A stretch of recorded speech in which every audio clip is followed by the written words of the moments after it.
Assalamualaikum warahmatullahi wabarakatuh.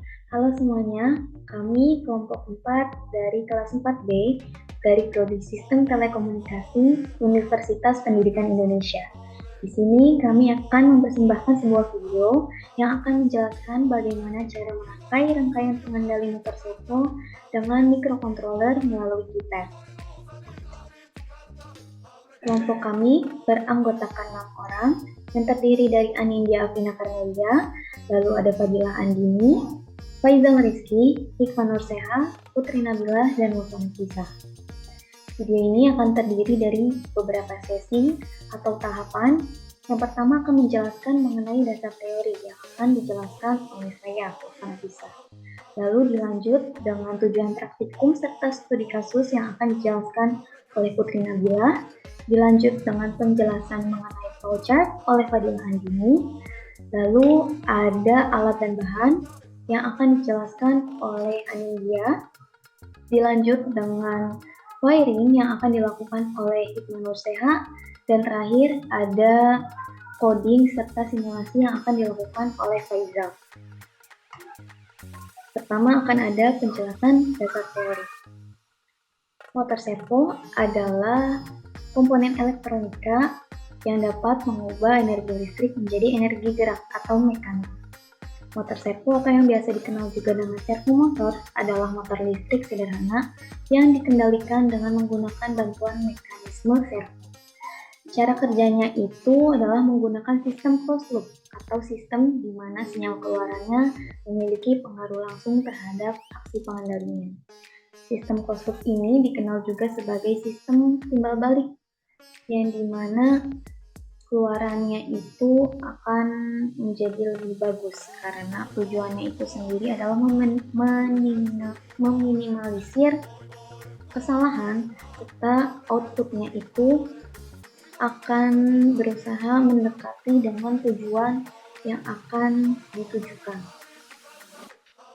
Lalu pada motor servo, aktuator putar atau motor menggunakan mekanisme servo agar bagian dari poros motor dan sudutnya dapat diatur dengan mudah. Motor servo merupakan perangkat listrik yang dapat mendorong atau memutar objek dengan presisi tinggi.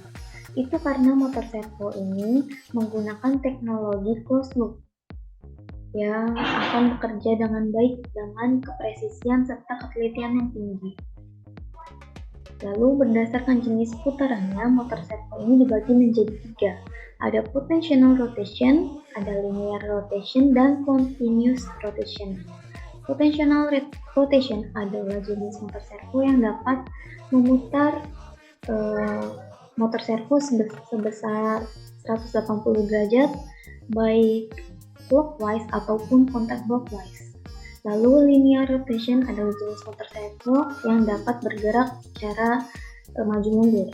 Sedangkan continuous rotation adalah jenis motor servo yang dapat bergerak atau berputar sebesar 360 derajat baik clockwise ataupun counterclockwise. Apabila berdasarkan arus yang digunakannya, motor servo ini dibagi menjadi 2. Ada motor servo AC dan motor servo DC. Motor servo ini digunakan dalam banyak aplikasi. Contohnya ada pengoperasian robot, mobil mainan atau pesawat terbang yang dikendalikan dalam jarak jauh maupun melalui radio.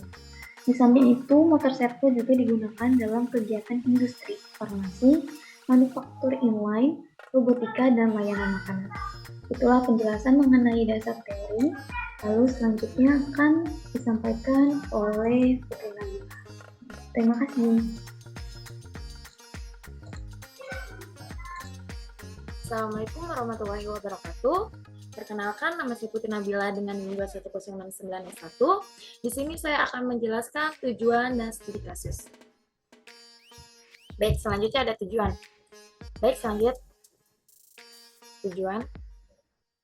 Tujuan dari studi kasus mengenai motor servo adalah untuk memahami prinsip kerjanya, menganalisis aplikasi di berbagai bidang, dan mengembangkan solusi yang efektif menggunakan motor servo. studi kasusnya. Nah, kita bisa ambil contoh dari studi kasus penggunaan motor servo dalam robotik. Salah satu aplikasi umum motor servo dalam robotik adalah pada robot lengan. Motor servo digunakan untuk menggerakkan sendi-sendi robot lengan dengan kontrol posisi yang tinggi dan kemampuan respon yang. Oke, perkenalkan saya Faisal Kristianto dari siswa 4B. Di sini saya akan menjelaskan alat dan bahan yang akan digunakan pada praktikum kali ini. Yang pertama ada obeng, yang kedua ada beberapa kabel jumper, ketiga ada keypad, yang keempat ada Arduino kit beserta kabelnya, yang kelima ada solenoid, yang keenam ada relay, dan yang ketujuh ada power supply. Perkenalkan, masalah tadi ini dengan protokol 795.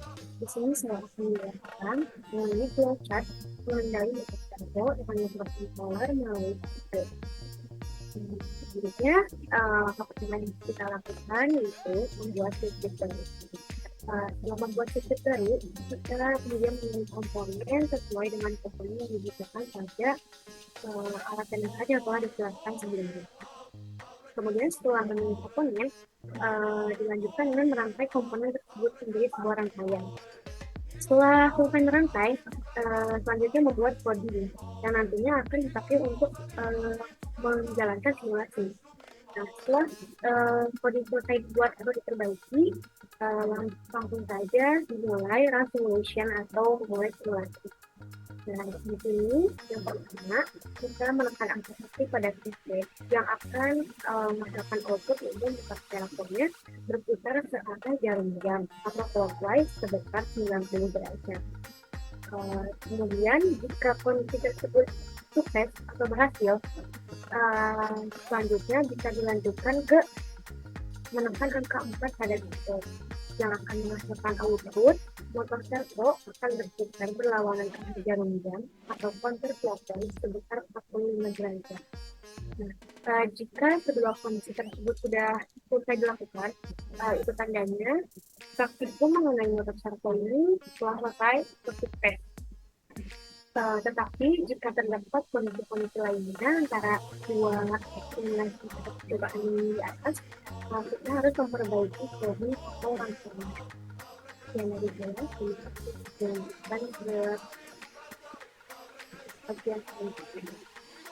Baik, di sini saya akan menjelaskan codingan mengenai motor servo. Di sini terdapat key 1, 2, 3, 4, 5, 6, 7, 9 bintang 0 dan pagar menandakan bahwa keypad yang akan digunakan itu berukuran 3 kali 4 gitu ya. Terus di sini juga ada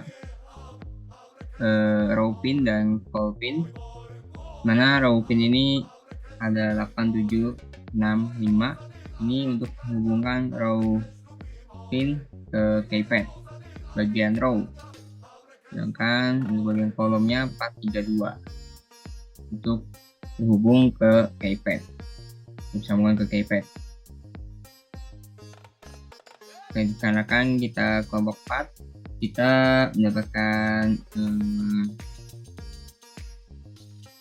tujuan agar counterclockwise 45 degrees, yang dimana artinya arah jarum pada motor servo berputar 45 derajat ke arah negatif gitu ya. Di sini agar kita bisa ini, kita akan menggunakan K1 dan K4, dimana K1 ini akan berfungsi sebagai untuk men-off-kan servo, sedangkan untuk K4 untuk men-on-kan servo tersebut, ataupun agar servo tersebut berputar secara 45 derajat ke arah kiri. Mungkin seperti itu.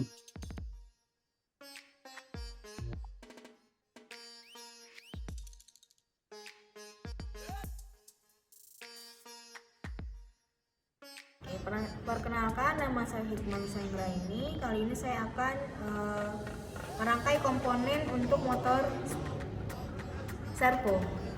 Pertama, kita membutuhkan jumper, motor servo, Arduino, keypad, dan kabel adapternya. Pertama, di servo ini kita memiliki ground di kabel coklat, input 5 volt di kabel merah, dan kabel oranye untuk di pin 9. Ini saja kita pasang untuk pin ground, pin input, dan pin 9 untuk pin 9. Untuk ground saya dipasang di ground. Untuk inputnya kita masukkan ke input 5 volt, kemudian lagi di pin 9. Sudah. Kemudian kita rangkai di keypadnya, di kaki pertama kita masukkan di pin kedua. Kita rangkai dulu yang sini.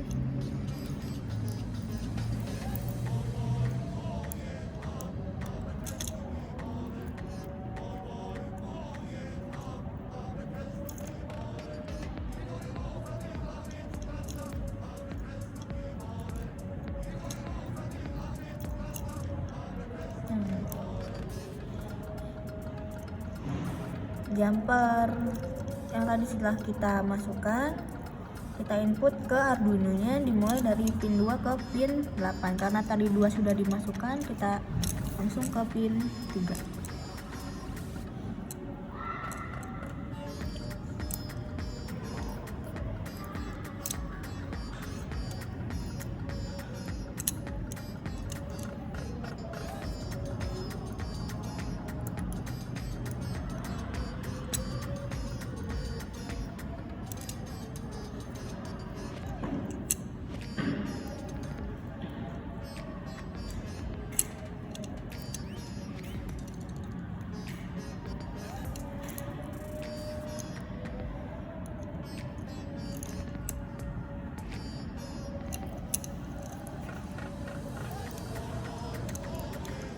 Jangan sampai ada input yang terlewat.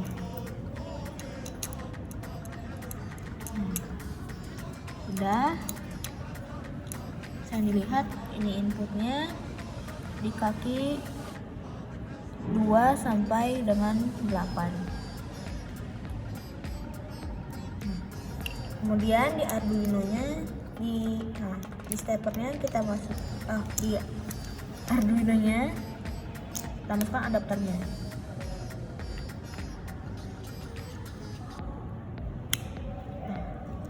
Untuk kabel micro USB-nya nanti kita masukkan ke komputer atau laptop. Terima kasih. Ya, perkenalkan, saya Faizal Rizky Andrianto dari Sistem 4B. Di sini saya akan menjelaskan tentang servo yang sudah dipasangkan oleh teman saya yaitu Hikmah. Di sini kita pasang terlebih dahulu kabel adapternya ke laptop atau komputer. Setelah itu kebetulan karena kita kelompok 4, jadi kita terdapat studi kasus, yaitu motor servo ini bergerak ke arah 45 derajat ke arah kiri, arah sebaliknya yaitu negatif. Seperti terlihat, jika kita tekan tombol atau pin 4, maka servo ini akan bergerak ke kiri seperti berikut. Dan jika ditekan ke tombol 1, akan kembali seperti semula. Jika sudah seperti ini, maka praktikum mengenai studi kasus ini sudah selesai.